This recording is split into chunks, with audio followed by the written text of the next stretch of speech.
have 2 parts for your workout today. Starting off for part A today, we have an EMOM. It will be 15 minutes long. On the first minute, we will be performing a 20-second L-sit. We can do that between a pair of boxes, we can do that on a set of parallettes, or of course we can come up with something creative in our homes.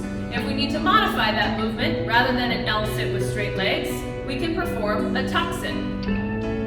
For minute number 2, we have 5 devil's press. We can perform those with a pair of dumbbells, 2 kettlebells, and if we have one object, we can do a burpee and a ground to overhead movement. On minute number 3, we have a 30-second handstand hold. We can perform a wall-facing handstand, kick up to our backs against a wall for a handstand, or if you'd like a challenge, you can try a handstand in free space for 30 seconds. We will rotate through that list until we've accomplished 15 minutes, so 5 rounds of each movement. For part B today, we have a workout for time.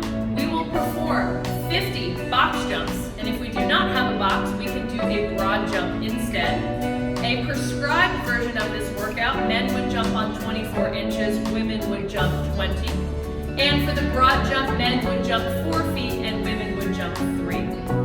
Following the box jumps, we have 50 deadlifts.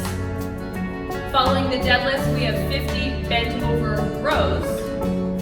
Following the bent over rows, we either have a 50-foot handstand walk, if you have the space for that, or we can perform 5 handstand wall walk-ups.